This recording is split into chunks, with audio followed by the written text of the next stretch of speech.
Hi baby. आप भी क्यों कॉल कर रहे हो? बिजी रहो ना अपनी बाबू सोना के साथ ही। अरे बेबी सुनो तो। मुझे ना कुछ भी नहीं सुनना। अरे लेकिन सुनो तो प्लीज़ यार, मतलब 1 मिनट सुनो तो। नहीं सुनना, नहीं सुनना। और अब आप सुनो, आज के बाद ना मुझे कॉल मैसेज करने की जरूरत नहीं है। And just stay out of my life.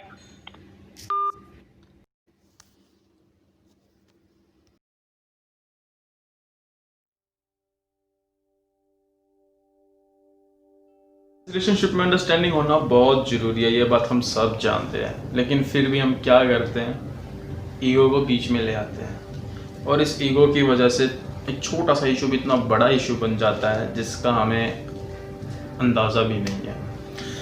Understanding का मतलब है कि हमें अपनी बात को सामने वाले को समझाना और सामने वाले की बात को समझना और उसकी बात को अपने पॉइंट ऑफ व्यू से साइड रखकर समझने की कोशिश करना। एक सिंपल सी बात बोलो तो सामने वाले की बात को समझना और उसे अपना पॉइंट ऑफ व्यू समझाना कि हम क्या कहना चाहते हैं। That's it। और हम ये कब कर सकते हैं, जब हम अपना पॉइंट ऑफ व्यू छोड़कर सामने वाले की बात को समझने की कोशिश करें कि वो आखिर क्या बोलना चाहता है, तब।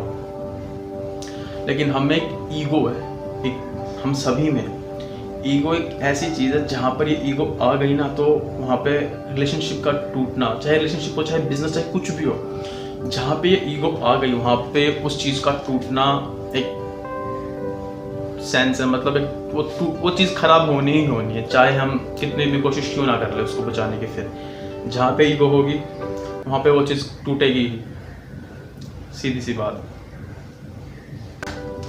और अगर हमने सामने वाले की बात को समझने की कोशिश की तो क्या होगा, हम गलत प्रूव हो जाएंगे।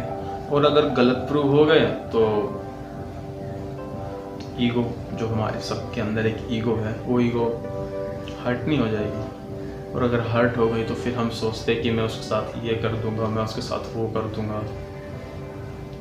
ऐसा क्यों? अगर आप किसी के साथ दिल से रहना चाहते हैं तो ईगो वहाँ पे आ ही नहीं सकते। अगर सामने वाला आपको कॉल कर रहा है तो आप चाहे कितने भी बिजी क्यों ना हो उसके लिए टाइम निकाल ही सकते हैं।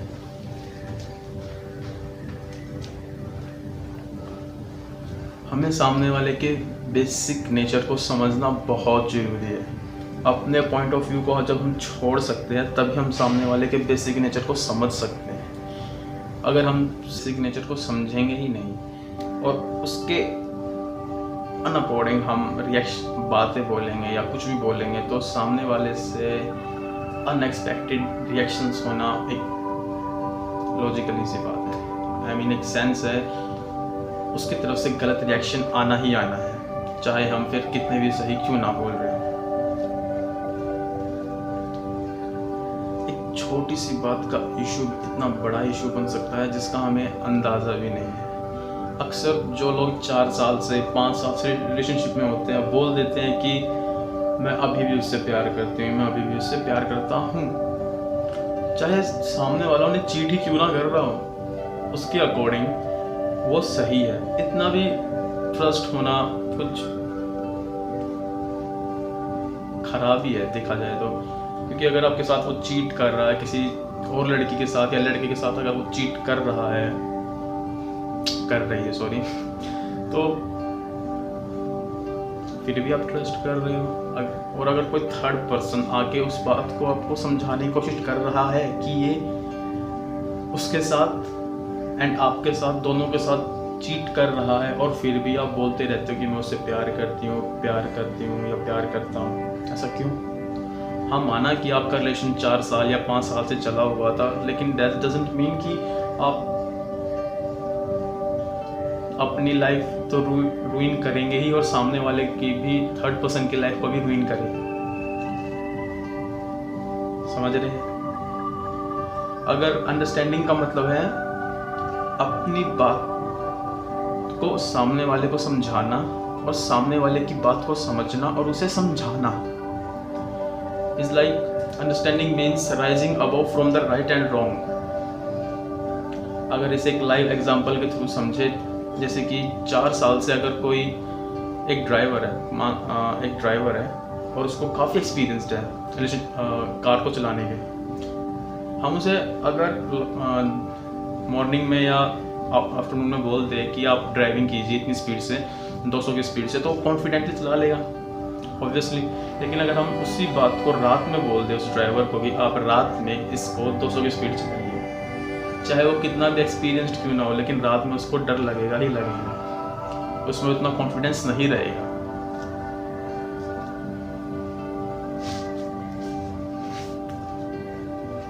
तो इस बात को समझिए, बहुत इम्पोर्टेंट चीज़ है कि रिलेशनशिप में कम्युनिकेशन होना ज़रूरी है। हाँ, कभी कभार कुछ सिचुएशंस ऐसी होती है जिसकी वजह से सामने वाला कॉल नहीं उठा पा रहा, वो कहीं बिजी होगा, तो आप उसको गलत ही समझ लेंगे क्या? आपने उसको 5 कॉल की, 6 कॉल की, वो नहीं उठा रहा, कहीं बिजी है ऑफिस मीटिंग में, तो ये इसका मतलब ये नहीं है कि वो कुछ चीट कर रहा है यार, वो कहीं बिजी है, इस बात को समझिए। चीट करना एक सिर्फ ऑप्शन नहीं होता है, वो हम पे डिपेंड करता है कि हमें सामने वाले के साथ रहना है या नहीं रहना है। इस बात को समझिए। हम पेरेंट्स के साथ भी तो यही करते हैं, हमारे पेरेंट्स हमें नहीं समझते, हम उन्हें नहीं समझते हैं, और वो जो कुछ भी पॉइंट आया, टॉपिक चल रहा होगा, वहीं पे ख़त्म। बात को समझिए। Communication is the key of a relationship. किसी थर्ड पर्सन की वजह से अगर आपका रिलेशनशिप रुइन हो रहा है तो गलती आपकी है कि आपने उस थर्ड पर्सन को बीच में लाया ही क्यों, जब आप लोगों को एक दूसरे पर ट्रस्ट है तो। अगर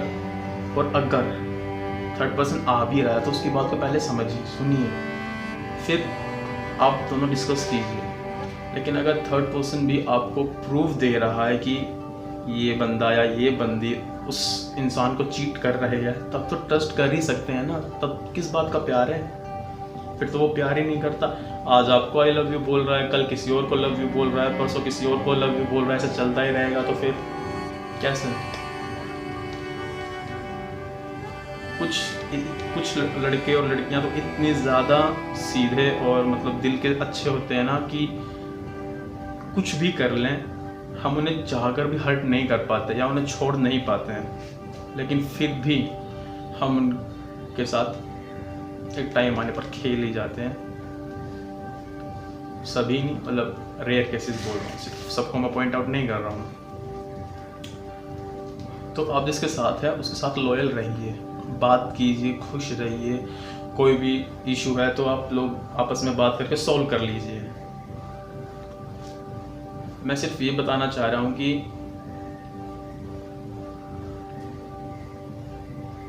रिलेशनशिप को एक छोटी सी बात के लिए ख़त्म मत कीजिए। अगर वो क्वेश्चन या मिसअंडरस्टैंडिंग एक छोटी सी कम्युनिकेशन करने से बच सकता है ना, तो बात कीजिए। सामने वाला नहीं कर रहा है तो आप ही कर लीजिए। रिलेशनशिप में तो आप दोनों ही हैं, लेकिन फिर भी हम नहीं कर पाते, तो कीजिए, बहुत ज़रूरी है। And thank you.